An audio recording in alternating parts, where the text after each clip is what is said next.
Hello दोस्तों, नमस्ते, प्रणाम। किचन बानी लो आप लोग। हम आशा करते हैं आप लोग बहुत अच्छा होगा। आज हम आप लोग के एगो बहुत ही प्यारा दहेज के गीत, बहुत सुंदर बाटे, एकदम दिल के छू जाई।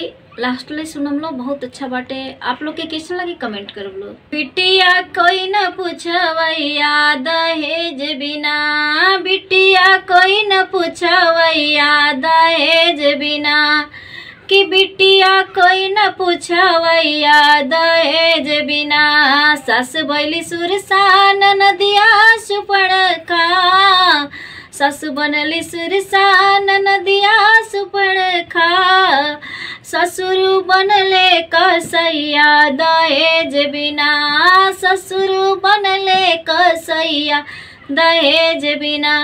बिटिया कोई न पूछवैया दहेज बिना, बिटिया कोई न पूछवैया दहेज बिना।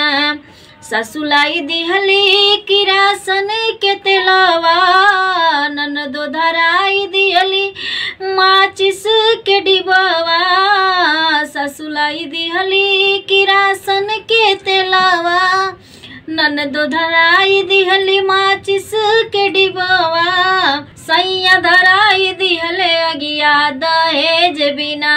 बिटिया कोई न पूछवैया दहेज बिना, जर गए भैया के बहिनी दहेज बिना। बिटिया कोई न पूछवैया दहेज बिना। बढ़िया।